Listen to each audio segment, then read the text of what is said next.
Without objection, the gentlewoman is recognized for 1 minute. The horrifying murder of George Floyd awoke the conscience of America to a generations-old system of racial injustice. Since then, Americans, led mostly by young people, in all 50 states and in every part of my district, have taken to the streets to demand action, and that gives me hope. The Justice in Policing Act is an important step towards real change. This bill will implement meaningful reforms to increase transparency and accountability in policing, banning chokeholds, stopping no-knock warrants, establishing new standards for policing, combating racial profiling, reforming qualified immunity, and much more. As a former prosecutor and defense attorney, I've witnessed firsthand the unequal application of justice towards Black Americans, and I know that more needs to be done. But the Justice in Policing Act provides concrete legislative solutions that will help reform a deeply unequal system of policing right now.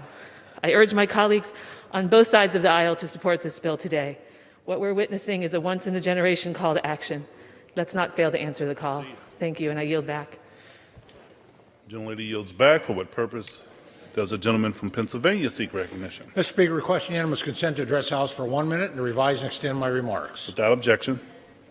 Thank you, Mr. Speaker. Mr. Speaker, I rise today to congratulate Caleb Farmery of Marion Center, Indiana County, Pennsylvania, for accepting a fully qualified appointment to the United States Air Force Academy.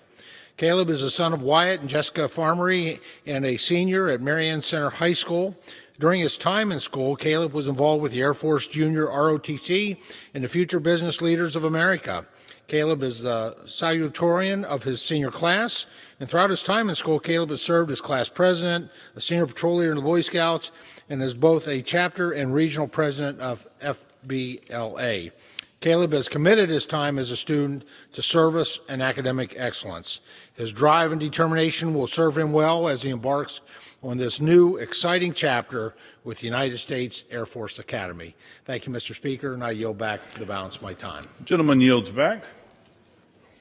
What purpose does the gentleman from Pennsylvania seek recognition?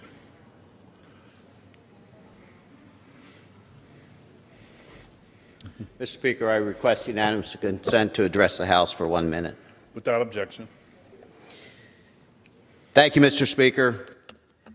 I rise today to ask for answers from Pennsylvania's Governor Tom Wolf and his administration. Answers as to why his administration allowed COVID-19 to spread like wildfire in Pennsylvania's nursing homes, long-term care, and assisted living facilities. Answers as to why he required these facilities to admit patients who tested positive for COVID-19 but couldn't be quarantined from healthy residents. Far too many Pennsylvania seniors have died. Tragically, to date, 4,467 deaths from COVID-19. 68% of all deaths in Pennsylvania have occurred in these facilities. And it didn't need to be this way. 45 states took a far different approach. To make matters worse, at the same time as the Pennsylvania Department of Health was enforcing this order, the Secretary of Health, Dr. Rachel Levine, had her mother removed from a personal care home and had her checked into a hotel. Now Governor Wolf and his administration are choosing to ignore